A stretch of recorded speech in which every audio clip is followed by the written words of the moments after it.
부활절은요, 기독교에 있어서 가장 큰 명절입니다. 예수님이 이 땅에 사람의 몸을 입고 오신 날도 참 귀하고, 또 예수님이 이 땅에 살면서 예수님이 베푸신 모든 기적들이 다 하나같이 귀하고 또 훌륭한 일이고 의미 있는 일입니다만은, 예수님이 아니라면 이룰 수 없었던 가장 근본적이고 핵심적인 우리 주님의 사역은 곧 십자가에서 죽으시는 것이었습니다.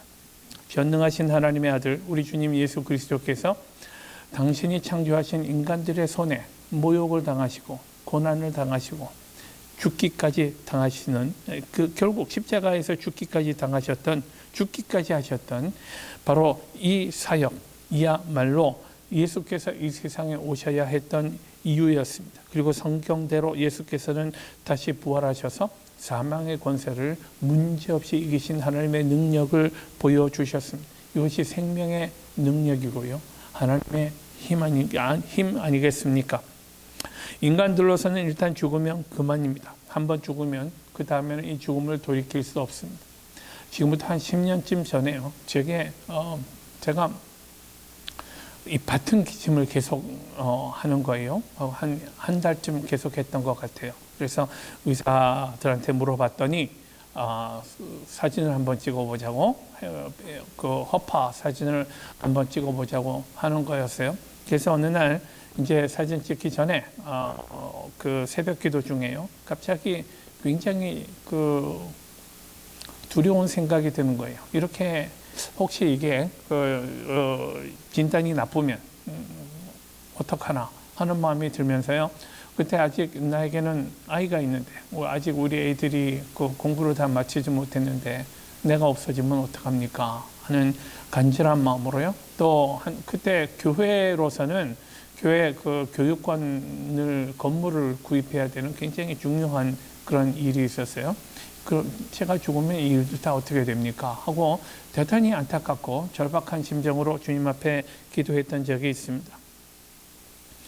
이게 죽음이란 말이죠. 사람은 한번 죽고 나면 모든 것이 그만입니다. 다 끝이 나고요, 하얗게 없어지는 바로 그것이 죽음입니다. 그래서 사람들은 안 죽으려고요, 죽기 전에 병에 걸리지 않으려고 애를 쓰고, 병에 걸렸더라도 나으려고 애를 쓰고요, 어떻게든 살 방법을 찾아보려고 합니다. 그러다가 죽으면 끝나버리더란 말이죠. 아무리 돈이 많고 아무리 사회적으로 존경을 받고 사람의 생명을 쥐락펴락하는 그런 권력이 있다 할지라도 죽음 앞에서는 허무하더란 말입니다.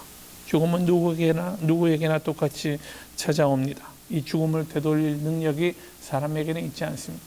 그래서 사람들은요, 죽은 왕보다 살아있는 거지가 낫다 이런 말을 하지 않습니까? 이게 죽음. 그러나 예수께는요, 이 죽음이 이렇게 죽는 것으로 모든 것이 끝나버리는 것 아니고요, 주님께서는 죽으셨다가 다시 살아나셨습니다. 그러니 주님께서 다시 살아나셨던 이 사건은 주님이 우리 인간들과는 다른 특별한 존재이신 것을 이야기하는 것이고요, 또 부활의 능력으로 우리 주님께서 부활하신 이 사실이 당신이 다시 살아나셨을 뿐만 아니라 우리에게도 새로운 소망을 주는 놀라운 사건인 것을 주님께서는 말씀해 주십니다. 이것이 하나님의 능력이고요, 생명의 능력이고, 우리는 이 생명의 능력을 소망할 수 있는 존재들이 되었다라는 거예요. 부활 때문에, 예수 그리스도의 부활 사건 때문에 우리가 그런 존재가 되었다는 것이 기독교 복음의 핵심되는 문제입니다. 핵심 진리요. 안식 후 첫날 주일 아침에 마리아가 예수님의 무덤을 찾아왔습니다. 예수님의 시신을 좀 깨끗하게 해야 되겠다라는 소망이었을 것입니다. 예수님의 죽음을 한번 생각해 보십시오.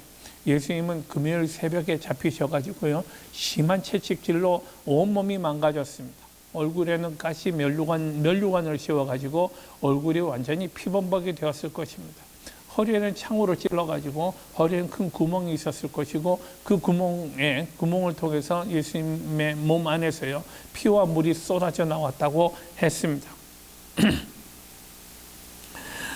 또 손과 발에요, 그 못이 관통한 손과 발에서도 많은 피가 흘렀을 것입니다. 이렇게 예수님은 온몸에 피 한 방울 남기지 않고 우리를 위해서 십자가에서 죽으셨고요. 그 결과로 예수님 몸이 엉망이 되어 있었을 것입니다. 그 예수님의 몸을 좀 깨끗하게 해드리고 싶었습니다. 예수님이 당하셨던 고난도 고난이지만요. 그러나 또 한편 예수님이 당하셨을 그 심리적인 고통도 좀 생각해 보기를 원합니다. 지난 몇 년간 예수님과 함께 생활하면서 우리 그 큰 하나님의 나라의 비전을 함께 나눴던 제자들은 어떻게 되었나요? 예수님이 십자가에 달리시던 순간 제자들은 어디에 갔습니까? 아무도 고난의 현장에 남아있지 않았습니다. 요한 한 사람 빼고는 모두들 사라졌습니다. 이 시간 예수님은요, 온 세상 인류의 죄와 저주를 온몸에 받아서 온몸에 그 죄와 저주를 감당하고 죽으시던 순간이었습니다. 근데 주님께서는 이 순간에 어떤 제자로부터는 배신을 당하고요. 또 이 다른 모든 제자들로부터는 버림을 받고요. 하나님으로부터는 침묵으로 외면을 당하셨습니다. 그러니 예수님이 당하셨던 그 고난이 철저한 고독, 또 죄로 인한 하나님으로부터의 소외, 이런 주님께서 당하셔야 했던 고난을 한번 생각해 보십시오. 주님은 우리 주님의 죽음의 사건은 이렇게 모두에게 절망감을 안겨주는 사건이었습니다. 제자들은 어땠나요? 그들은 모두 도망갔던 사람들입니다만은 그러고 싶어서 그랬겠습니까? 모두들 지금 어느 한순간에 갑자기 예수님이 잡혀가지고요. 엊그제만도 괜찮았어요. 목요일 저녁까지만도 괜찮았습니다. 이 목요일 밤 지나는 동안에 예수님이 잡히셔서 예수님은 금요일 죽으셨던 것 아닙니까? 죽임을 당합니다. 사람들 앞에서 비참하고 또 수치스러운 모습으로 죽임을 당하셨습니다. 제자들이 느꼈을 절망에 대해서 좀 생각해 봅시다. 제자들은 비록 대부분이 갈릴리 지방에 굉장히 이름 없는 사람들이었습니다만은, 그러나 이 제자들, 당시의 유대인 청년들이 가지고 있었을 그런 열정을 아마 가지고 있지 않았겠나 싶습니다. 그들은 오랫동안 자기 나라를 빼앗기고요. 하나님께서 약속하셨던 유대인의 나라, 다윗 왕국을 우리는 언제나 회복할 수 있을까? 모든 사람들마다 가지고 있었던 열망입니다. 그러다가 그들이 예수님을 만나게 되었습니다. 예수님을 보니 보통 사람이 아니었습니다. 예수님은 그 일을 할 수 있는 분이라고 생각합니다. 그래서 그들은 자기의 모든 것들을 버리고 예수님을 따릅니다. 가족을 뒤로하고요, 자기 재산을 뒤로하고, 자기가 하던 일도 다 뒤로하고 예수님을 따랐습니다. 예수님을 따라다니면서 가만 보니 과연 이분은 보통 사람이 아닙니다. 가는 곳마다 수많은 사람들이 모여들며 열광합니다. 하나님의 나라가 머지않았다라고 생각했을 것입니다. 그러던 중에 갑자기 예수께서 잡히시고요, 이렇게 십자가에서 죽임을 당하고 말았습니다. 그럼 제자들은 이제 어떻게 되는 거예요? 우리는 모든 것을 다 버리고 예수님을 따랐는데, 우리는 유대 나라의 회복을 위해서 난 모든 것을 다 걸었는데, 이제 예수님은 죽임을 당하고요. 사람들은 자기들을 찾아다니려고 혈안이 되어서 자기들 잡히기만 하면 자기들 죽임을 당할 것이었습니다. 예수님도 죽인 사람들인데 자기들 죽이는 게 뭐가 문제겠습니까?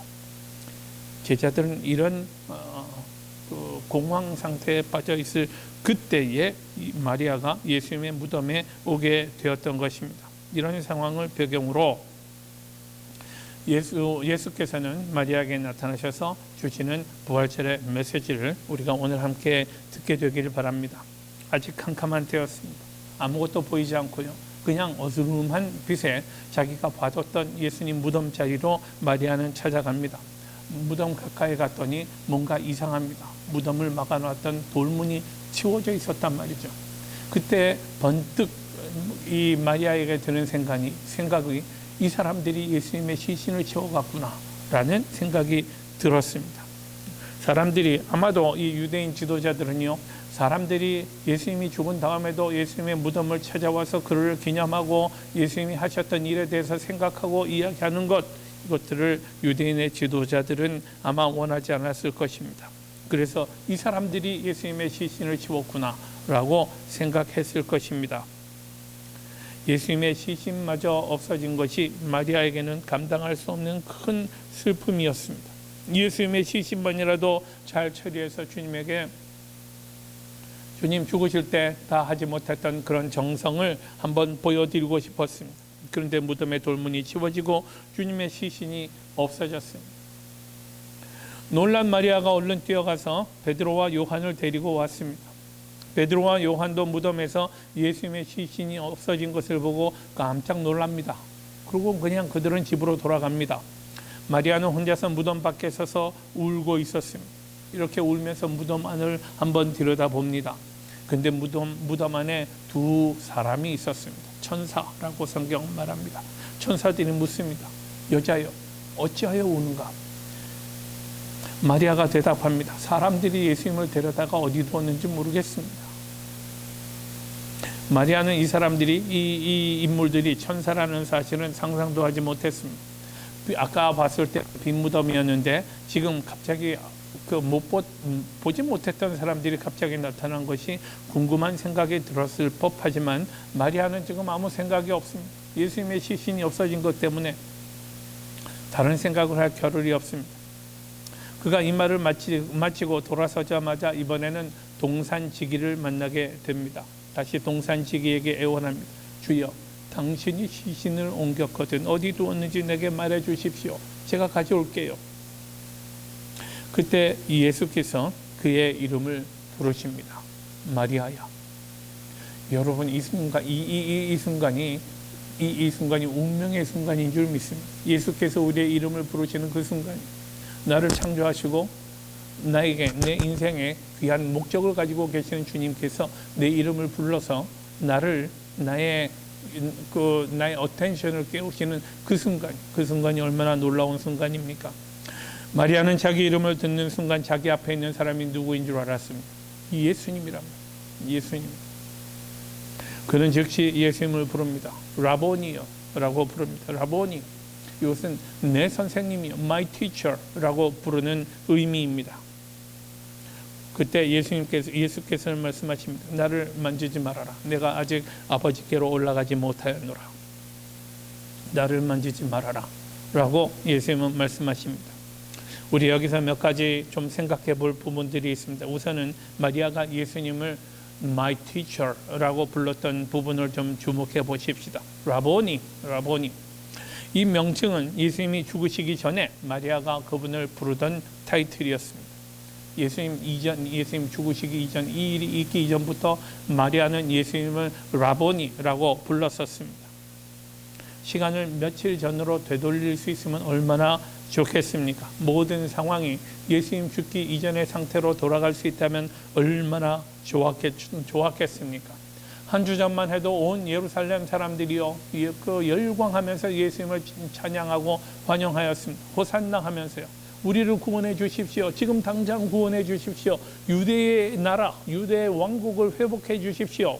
라고 사람들이 예수님을 환영하고 있었습니다. 종려나무가지를 흔들고 자기가 입었던 겉옷을 길바닥에 깔면서 예수님을 왕으로 환영하고 있었습니다. 곧 유대 왕국이 회복되는 줄 알았습니다. 제자들도 얼마나 기뻤겠습니까? 그들은 예수님의 뒤를 따르면서 예수님을 환영하는 무리들을 바라보면서 우리들의 나라가 멀지 않았다라고 생각했을 것입니다. 그런데 하루아침에 모든 상황이 변해버리고 말았습니다. 돌변했습니다. 주님은 죽었고요. 제자들은 뿔뿔이 흩어져 도망다니고 있습니다. 남들 눈에 띄지 않으려고요. 사람들에게는 아직도 살기가 남아있습니다. 예수와 함께 다니던 자들 모조리 색출하여 없애버리리라. 그럴 것 같은 분위기입니다. 세상의 모든 사람들이 나를 의심하는 눈초리로 바라보고 있다고 생각해 보십시오. 잡히기만 하면 그들은 잡혀 들어가서 예수님 같은 죽임을 당하게 될 것입니다. 제자들은 하루하루 불안하고 두려운 날을 보내고 있었습니다. 그래서 마리아가 주님을 만나는 그 순간, 자기 앞에 있는 이가 예수님 것을 아는 그 순간, 마리아에게는 이전으로 모든 상황을 이전으로 돌리고 싶은 간절한 마음이 있었을 것입니다. 마태복음 16장에는 베드로가 예수님에게 주는 그리스도시요 살아계신 하나님의 아들이십니다 라고 고백하는 장면이 있습니다. 이 고백이 얼마나 위대한 고백인지요. 예수 그리스도가 누군가에 대해서 정확하게 예수 그리스도의 what he is, 그분 뭐 하시는 분이고 또 who he is, 예수님의 존재에 대해서 정확하게 설명하고 고백한 그런 내용입니다. 하나님이시고요, 주님은 메시아십니다 라고 이렇게 그 고백을 했었지요. 베드로의 이 고백을 듣고 난 다음에 예수님이 처음으로 당신이 죽임을 당하시고 사흘 후에 다시 살아나셔야 할 것에 대해서 말씀하시는 장면이 있습니다. 그때 베드로가 또다시 말하는 것을 보십시오. 주여 그리 마옵소서, 이 일이 결코 주께 미치지 못하리이다. 그래서는 안 됩니다 라고 이 사람이 성을 내면서 예수님에게 대항합니다. 아니요 그런 일이 있어서는 안 됩니다. 주님 죽으시면 안 됩니다 라고 이야기하는 것입니다. 그 이후에 마태복음 17장에 보면 변화산에서 예수께서 변화되시고 모세와 엘리야와 함께 말씀하시는 장면을 베드로, 야고보, 요한이 보게 됩니다. 그때 베드로가 한 유명한 말이 있습니다. 주님 여기가 좋사오니 여기에 초막 셋을 짓겠습니다. 하나는 주를 위해서, 하나는 모세를 위해서, 하나는 엘리야를 위해서 그렇게 짓겠습니다. 우리 여기 계속 있으십시다 라고 말하는 장면도 있습니다. 제자들은 이렇게 예수님이 언제까지나 자기들과 함께 있기를 원했습니다. 또 예수님이 고난을 당하지 않기 원했습니다. 마리아도 상황을 이전처럼 돌릴 수 있습니다. 모든 것을 우리 컴퓨터 그 프로그램 하다 보면 말이죠, 쓰다 보면 언두 하는 거 있잖아요. 잘못 찍고 나면 언두를 누르면 다 해결이 돼요. 다 돌아가는 거예요. 이런 상황을 언두할 수 있으면 얼마나 좋겠는가 생각했을 것입니다. 예수님이 말씀하시는 그 장면을 보고 주님이 다시 살아나셨군요. 그럼 우리는 주님 이전 상황으로 다시 다 같이 돌아가십시다. 좋았던 그때로 다시 가면 좋겠습니다 라고 하는 간절한 소원이 있었을 것입니다. 그러나 이제는 달라졌습니다. 예수님께서 죽으시기 전에 그런 상황이 아닙니다. 이제 예수님은 구원의 사역을 완성하셨단 말이죠. 십자가의 사역이 끝났습니다. 십자가로 예수님의 모든 사역이 완성되었습니다. 이제 예수님은 하나님께로 올라갈 것입니다. 주님은 더 이상 이 땅에 제자들과 함께 계시지 않고요, 올라가실 것입니다. 그러므로 제자들에게도 새로운 여정이 주어질 것입니다. 이제까지는 예수님을 따라다니면서 예수님과 함께 생활하면 되었지만 이제부터는 예수님이 계시지 않는 새로운 사명을 향해 함께 나아가야 하는 그런 사명이 주어졌다는 말입니다. 이제부터는 예수님이 하실 것이 아니라 제자들이 그들의 힘으로 세상에 주의 복음을 선포하고 살아나신 예수 그리스도 때문에 우리가 갖게 된 생명의 소망을 사람들에게 선포하는, 복음을 나누는 이 사명이 이제 제자들에게 주어졌단 말입니다. 그래서 주께서는 우리에게 교회를 세우게 하셨고 교회를 통해서 주님이 하시던 일을 계속하게 하셨던 것입니다. 그래서 바로 이 이유 때문에 복음서마다 예수님의 부활 기사에는 두려워 말라라는 말씀으로 시작이 됩니다. 예수님이 제자들에게 나타날 때마다 너희는 두려워하지 말아라. 이제 너희가 걸어가야 할 새로운 여정을 향해서 나아가야 할 텐데 그러나 두려워하지 말아라. 내가 없다고 두려워해서는 안 된다 라고 주님 말씀하시는 것입니다. 사실 우리가 경험해 보지 못한 미래는요, 두렵습니다. 더욱이 제자들에게는 예수님이 그들과 함께 하실 때에 그들이 제자들이죠. 그들은 사실은 아무 존재 없는 사람들이었습니다. 시골 사람들이, 아무도 그들을 거들떠 보지 않는 사람들. 그러나 그들이 예수님과 함께 있었기 때문에 인정도 받고요, 때로는 제자들로 존중받고 사람들이 그들을 높이기도 했던 것입니다. 그런데 예수님이 안 계시면요, 그건 아무것도 아니죠. 병든 자를 고치는 일, 또 못 보는 사람들에게 빛을 다시 주셨던 일, 귀신 들린 자를 회복시키는 일, 죽은 자를 살리시는 일까지 이 모든 일을 예수님이 다 하셨잖아요. 그러나 이제는 주님이 육신적으로는 그들과 함께 하지 않으십니다. 그러니 그들이 앞으로 맞이하게 될 운명이 두려울 수밖에 없습니다. 미지의 세계로 나아가는데 이게 두려운 일 아니고 무엇이겠습니까? 그들에게 어떤 도전이 다가올지 알지 못합니다. 그러나 원했건 원하지 않았건 주님께서 죽으시고 부활하신 지금부터 제자들에게는 새로운 삶이 시작되었습니다. 새로운 사명이 주어졌습니다. 제자들은 예수님의 죽음을 슬퍼하고 자기들의 장례를 두려워하고 있었습니다. 그러나 전능하신 하나님께서는 두려움에 떨던 사람들에게 빈 무덤을 제시하셨습니다. 빈 무덤을 통해 죄와 사망의 능력을 우리 주님은 문제없이 이기시더라 라는 사실을 보여주신 것입니다. 이것이 하나님 나라의 능력 아니겠습니까? 예수님의 부활로 하나님의 나라가 이미 우리 가운데 시작된 것을 보여주셨고요. 예수님이 부활의 첫 열매가 되심으로 믿는 사람들은 한 사람도 빠짐없이 이 영원한 생명을 누리게 될 것을 보여주셨습니다. 이 생명이 있음으로 해서 우리는 아무것도 두려워하지 않을 수 있게 된 것입니다. 이 믿음으로 우리는 태산을 옮길 수 있을 것입니다. 원수라도 사랑하게 될 것입니다. 그래서 결국에는 세상을 바꾸게 될 것입니다. 부활하신 주님을 바라보며 우리가 생각해야 할 것이 두 가지가 있습니다. 하나는 우리가 하지 말아야 할 일이 있다라는 사실입니다. 부활하신 주님을 바라보며 우리가 하지 말아야 할 일은 예수님께 손을 대는 일입니다. 예수님은 마리아에게 자기 몸에 손을 대지 말라고 당부하셨습니다. 왜냐하면 우리는 자꾸 예수님을 손을 대고 우리에게 끌어당기기 때문에 우리 있는 대로 오세요. 우리처럼 해주세요. 우리를 예수님께서 케어해 주시고 우리를 주님께서 잘 보호해 주십시오. 우리는 자꾸 주께서 우리가 있는 곳으로 오시기를 원합니다. 우리가 좋아하는 대로 예수께서 움직이시기를 원합니다. 과거에 우리가 살아오던 그 방식대로 살면서 주께서 우리에게 우리 옆에 계셔 주시기를 원합니다. 그러나 주님은 우리에게 손대지 말라라고 말씀하십니다. 왜냐하면 우리가 해야 할 일이 있기 때문입니다. 이것이 다음 우리가 해야 할 일입니다. 하지 말아야 할 일, 주님 손을 대는 일. 하지 말아야 그 다음 해야 할 일은 부활하신 우리 주님의 의도를 깨닫는 일입니다. 주께서 우리에게 새로운 여정을 보여주셨습니다. 교회를 통해서 새로운 사명을 주셨습니다. 이것은 주님이 우리를 위해서 모든 것을 하시는 바로 그런 삶이 아니라 우리가 주의 뜻이 무엇인가를 깨닫고 주를 위해서 우리가 무엇인가를 하는 그런 삶입니다. 아시겠습니까? 우리가 주인공이 아니라 주님이 우리의 주인이 되시고 우리는 그분의 종으로서 그분의 대의를 위해 섬기는 그런 삶을 말씀드리는 것입니다. 주님은 우리를 데리고 하나님 앞으로 이끌어 가십니다. 그리고 그것은요, 과거의 부끄러운 삶을 끊어버리는 것입니다. 그리고는 우리가 주님의 부활을 경험한 자들로 새로운 인생을 살아야 할 것을 깨닫는 일이요. 이 깨달음이 필요합니다. 그리고 이 깨달음으로 주님이 주신 사명으로 우리는 세상을 변화시켜야 합니다. 우리 주님은 세상의 빛으로 오셨습니다. 그렇다면 우리도 세상의 빛이 되어야 하지 않겠습니까? 주님께서 하셨던 빛을 비추는 그 일을 우리가 이제 해야 합니다. 소망 없는 세상에 부활하신 예수 그리스도, 그분 안에 있는 소망을 선포하는 일을 우리가 담당해야 합니다.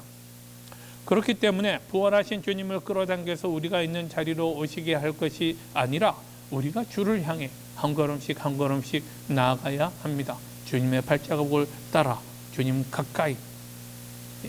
가까이 따라가는 그런 발걸음이, 그런 걸음걸음이 되기를 원합니다. 여러분, 이제 우리 주님께서 사망을 이기시고 부활하셨습니다.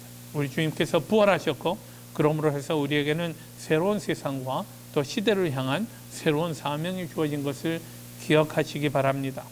이 부활의 시대, 새롭게 열린 하나님의 나라가 도래하기 위해서 한 사람도 빠짐없이 우리 주님 원하시는 성실하고 부지런한 일꾼들이 되어서 세상을 구원하는 주의 백성들이 되시기를 축원합니다.